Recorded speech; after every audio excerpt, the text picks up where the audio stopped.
Dalam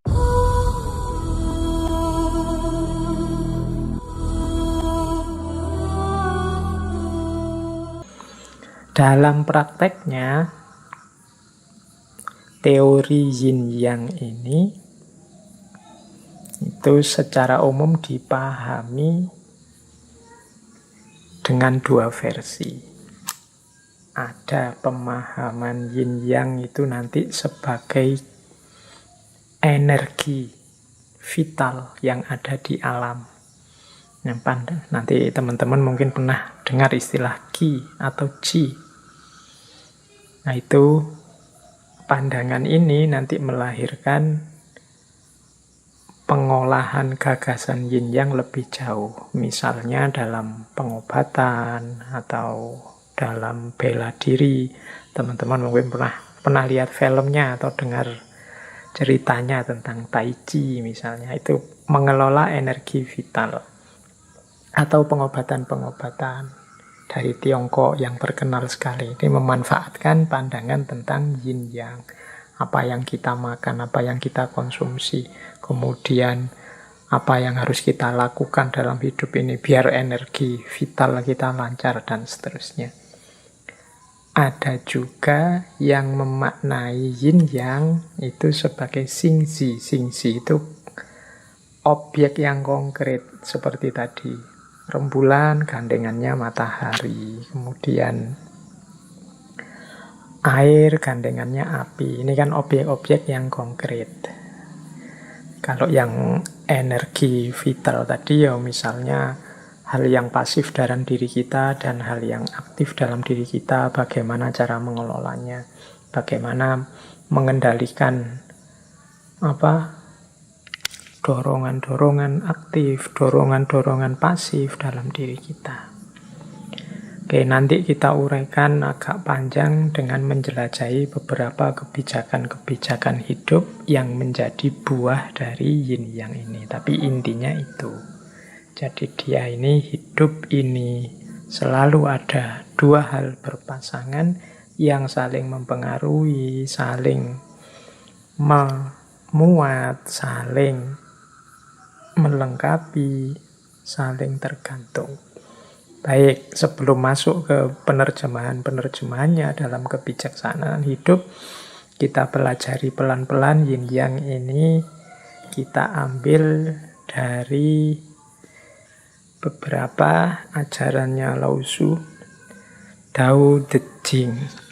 Kita lihat ya beberapa untuk memperjelas tadi. Mungkin yang saya sampaikan di awal masih belum begitu jelas maksudnya. Nah, ini menurut saya penjelasan yang mudah tentang yin yang dari Tao Te Ching. Meskipun nanti banyak bagian-bagian yang perlu direnungi lebih dalam. Di bawah langit, semua orang dapat melihat keindahan sebagai indah hanya karena ada yang jelek. Semua orang mengetahui kebaikan sebagai baik hanya karena ada yang buruk. Oleh karena itu, memiliki dan tidak memiliki itu muncul secara bersamaan. Kesulitan dan kemudahan itu saling melengkapi. Nah, jadi kalau menurut tulisannya Lao Tzu ini, jadi hidup ini yang tadi pasangan hitam dan putih, cakep dan jelek, kemudian kaya dan miskin, ini kan dua hal yang kontras, satu hitam, satu putih, satu positif, satu negatif. Tapi jangan lupa, ini yang saya tadi sebut, dua-duanya ini saling mengandalkan, saling melengkapi, mempengaruhi keberadaannya masing-masing. Kalau dalam kalimat tadi, keindahan itu tampil sebagai indah karena ada yang jelek. Loh ini kan, ilustrasinya mudah. Orang itu disebut ganteng ketika dibandingkan dengan yang jelek. Kalau tidak ada orang jelek, ya otomatis orang ganteng tidak ada. Orang disebut kaya karena kepemilikannya dibandingkan dengan orang yang kepemilikannya lebih sedikit. Yang lebih banyak disebut kaya. Kalau kepemilikan itu sama semua, ya tidak ada orang kaya. Jadi orang kaya itu berarti dia eksis karena ada orang miskin. Sebaliknya yang miskin juga eksis karena ada orang kaya. Sebagaimana yang ganteng tadi. Ganteng itu eksis sebagai cakep ya ketika ada yang jelek. Berarti yang ganteng itu terima kasihlah sama yang jelek-jelek. Jasanya mereka kalian kelihatan jadi ganteng. Itu mudahnya. Jadi mungkin mudah saling mengeksiskan, saling membuat ada. Orang itu disebut soleh karena ada yang tidak soleh. Kalau semua orang soleh, mungkin status soleh itu selesai, tidak akan ada lagi. Jadi di bawah langit, semua orang dapat melihat keindahan sebagai indah hanya karena ada yang jelek. Ada baik, ada jahat. Kalau tidak ada kejahatan, kebaikan tidak akan kelihatan. Sebaliknya juga begitu. Kalau tidak ada kebaikan, ya kejahatan juga hilang. Masing-masing saling mengadakan kutub yang sebelahnya. Ini pelajaran dari Tao Te Ching. Ini salah satu pemahaman terhadap situasi yin yang dalam hidup ini. Terus, yang kedua, ada dan tidak ada saling mengadakan. Kesulitan dan kemudahan saling melengkapi. Panjang dan pendek saling mendefinisikan. Tinggi dan rendah saling bertentangan. Sebelum dan sesudah saling mengikuti. Ini masih menjelaskan tadi ya, bagaimana perbedaan itu saling melengkapi, saling mewujudkan yang lain. Kesulitan dan kemudahan itu saling melengkapi. Tidak ada kesulitan kalau tidak ada kemudahan. Kok sulit ya Pak mengatasi pandemi ini? Kita menyebutnya sulit mungkin karena kita bandingkan dengan mudahnya kita menyikapi penyakit yang lain. Dulu juga ada wabah, tapi tidak seperti pandemi saat ini. Maka pandemi ini kita sebut sulit. Kenapa kita sebut sulit? Karena kita bandingkan dengan yang lebih mudah. Jadi kita sering gelisah karena logika perbandingan ini ya. Karena kita lihat yang lebih gampang, lebih mudah, maka yang hari ini kita sebut lebih sulit. Kita mungkin dirundung galau oleh bencana demi bencana, karena mungkin sepanjang hidup kita belum pernah mengalami bencana sedahsyat yang kita alami hari ini. Tapi kalau kita bandingkan seandainya dengan nenek moyang kita dulu, simbah-simbah kita dulu, mungkin yang mengalami tsunami, yang mengalami gunung meletus yang luar biasa, yang mengalami gempa bumi yang sangat dahsyat, yang kita alami hari ini mungkin tidak lagi berat. Tidak lagi sulit, tidak lagi luar biasa. Wah, simbah-simbah kita dulu gunung meletus bisa dirasakan sedunia efeknya. Banjir, mungkin tanah longsor, mungkin mengalami yang jauh lebih dahsyat dari itu. Nah, kalau kita melihat yang ini, maka situasi hari ini tidak kita sebut sulit.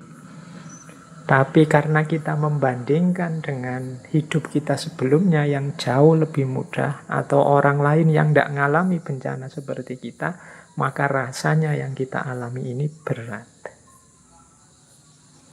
Pinter dan tidak pinter juga begitu. Kalian kelihatan pinter sekali ketika kalian mungkin teman-temanmu wawasannya jauh di bawahmu. Tapi begitu ganti teman yang wawasannya lebih banyak, lebih canggih, ya kalian kelihatan biasa-biasa saja. Nah, inilah di antara maknanya yin yang. Maka bisa kita tarik pemahaman ya meskipun hari ini banyak sekali kesulitan-kesulitan, banyak sekali kerumitan hidup, ngomongnya wis belepotan. Ndak seharusnya kita jadi alasan untuk hidup tidak bersyukur, mengeluh saja. Tinggal kita ubah sedikit perspektifnya. Oh iya, yang saya rasakan sulit ini karena saya membandingkannya dengan kemudahan-kemudahan yang selama ini saya alami. Tapi coba saya bandingkan dengan kehidupan simba-simba saya dulu waktu dijajah Belanda, dijajah Jepang, waktu mengalami bencana yang jauh lebih dahsyat.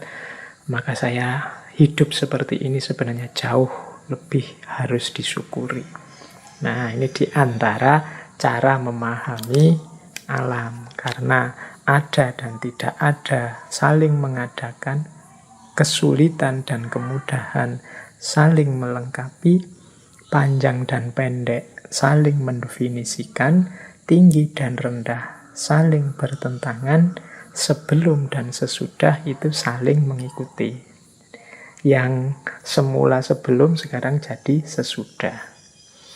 Tadi belum ngaji, sekarang sudah ngaji. Ini kan saling mengikuti. Ngaji yang akan datang masih sebelum, tapi seminggu lagi dia sudah sesudah. Mana sebelum, mana sesudah itu kan juga saling bersusulan. Ada dan tidak ada juga saling mengadakan. Baik, ini yang the law of polarity dalam yin yang. Oke, ini saya lanjutkan lagi. Kalau ini mungkin berpikirnya agak dalam sedikit. Kalau engkau ingin sesuatu kembali ke asalnya, pertama engkau harus mengizinkannya tersebar. Kalau engkau ingin sesuatu melemah, pertama engkau harus membiarkannya kuat. Kalau engkau ingin menyingkirkan sesuatu, pertama engkau harus membiarkannya jaya. Kalau engkau ingin memiliki sesuatu, pertama engkau harus memberikannya. Nah, ini juga kelanjutan dari yin yang tadi, cuma dengan pemahaman yang agak dalam. Itu saya ambil kalimat pertama. Kalau engkau ingin sesuatu balik ke asalnya, engkau harus mengizinkannya tersebar. Kadang-kadang kita ingin melakukan riset. Riset itu kembali lagi seperti semula. Saya kok ingin hidup kita seperti semula ya. Nah, ini ada rumusnya. Engkau harus mengizinkannya tersebar. Ini maksudnya apa? Yo, gimana bisa reset kalau belum berkembang? Riset itu kan kembali ke asal itu kan. Kalau sudah berkembang kemana-mana baru kembali ke asal. Jadi siklusnya orang hidup itu kan lahir, mati, lahir lagi. Kalau belum lahir, ya tidak akan ketemu mati. Maka untuk bisa sampai ke titik mati, biarkan lahir dulu. Kalau kita ingin situasi yang baru, yang seperti kelahiran kembali, harus siap mengalami sakit seperti mati. Setelah mati baru lahir kembali. Nah, mungkin di titik-titik tertentu peradaban itu kan ada sakit-sakit yang luar biasa, tapi setelah itu ada kelahiran kembali. Kalau dalam filsafat ada istilah renaissance. Jadi lahir kembali, tapi sebelum itu pasti ada sakit-sakit peradaban yang luar biasa. Jadi kalau engkau ingin lahir kembali, butuh sakit dan kematian-kematian. Kalau engkau ingin kembali ke asal, engkau harus mengizinkannya tersebar. Kalau engkau ingin sesuatu melemah, pertama engkau harus membiarkannya kuat. Nah, ini kan seolah-olah bertentangan, tapi ya bagaimana kita ingin melemahkan sesuatu kalau sesuatu itu belum kuat? Ya berarti kalau dia belum kuat, dia masih lemah. Kalau masih lemah, apa ya perlu kita perlemah? Dia sudah lemah. Berarti kalau kita ingin melemahkan sesuatu atau seseorang atau sekelompok orang, itu berarti sebenarnya kita mengakui dia sudah kuat. Kalau dia belum kuat, bagaimana kita melemahkan? Kalau kita ingin membungkam orang, berarti biarkan dia bicara. Loh, bagaimana kita akan membuat orang diam? Wong dia kita larang bicara. Nanti logikanya seperti itu. Jadi ini kayak yin yang. Nah, sebenarnya maksudnya itu yang terakhir. Sebaliknya, kalau kita ingin memiliki sesuatu, kita harus memberikannya. Untuk bisa mendapatkan cinta, kita harus memberikan cinta. Untuk bisa mendapatkan kehormatan, kita harus mau menghormati orang lain. Jadi kalau engkau ingin memiliki sesuatu, pertama-tama engkau harus memberikannya. Kalau engkau ingin menaklukkan orang lain, berarti pertama-tama biarkan dia jaya. Kalau sudah jaya, baru ada alasan untuk menaklukkan. Kalau dia belum jaya, apanya yang engkau ingin taklukkan? Wong dia belum jaya. Nah, ini logikanya seolah-olah aneh, tapi ya dalam hidup ini begitu. Kalau kita ingin membakar sesuatu, kita butuh api, butuh korek. Padahal yang kita inginkan api besar, tapi modalnya harus api kecil.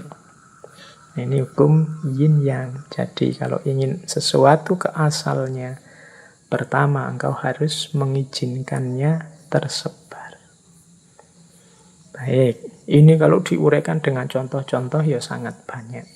Tapi intinya berarti hidup ini ada mekanisme dialektika antara hitam dan putih, antara lahir dan mati, antara panas dan dingin. Yang ini harus kita ikuti ritmenya. Tidak mungkin putih semua. Dan tidak mungkin hitam semua. Ya seperti logika lahir dan mati tadi. Baik, saya lanjutkan. Nah, kalau ini saya mengambilnya tidak dari Tao Te Ching, tapi dari Zhuangzi. Zhuangzi, ya judul bukunya Zhuangzi, dari beliau tokoh Zhuangzi yang dulu saya lupa beberapa bulan yang lalu sempat kita bahas. Kelihatannya sebelum corona. Nah, ada kalimat begini. Yin dalam bentuknya yang tertinggi adalah membekukan. Dan yang dalam bentuknya yang tertinggi mendidihkan. Yang dingin berasal dari langit, sementara yang hangat berasal dari bumi. Hubungan dari kedua hal itu menciptakan harmoni. Dan dari sanalah lahir segala sesuatu. Mungkin ini hukum tentang segala sesuatu meskipun tidak terlihat. Ini kalimat Zhuangzi ini menegaskan saja bahwa hidup ini harus seimbang antara yin dan yang. Kalau yin saja, hidup ini akan beku. Kalau yang saja, hidup akan terbakar. Teman-teman harus paham benar ritme antara yin dan yang ini. Misalnya dalam pergaulan itu kita ketemu yang karakternya yin, ada yang karakternya yang. Ayo diidentifikasi. Kita punya teman yang pendiam, tidak bisa ngomong. Yo, untuk mengimbangi mungkin kita yang mancing-mancing. Kita hidupkan karakter yang dalam diri kita. Apa ada, Pak? Yo ada, wong yo. Seperti saya bilang tadi, yin yang itu dalam segala sesuatu saling memuat. Yin ketemu yang ketemu yin. Kalau yin ketemu yin, jadinya beku. Kalau yang ketemu yang, jadinya mendidih. Kadang-kadang kita mengalami momen saling marah, saling gegeran. Marah ketemu marah itu yang ketemu yang, hasilnya mendidih. Atau saling diam, yang satu diam, yang satu diam. Yin ketemu yin, hasilnya beku. Maka caranya apa? Ikuti dialektika yin dan yang. Jadi dialektika hukum alam.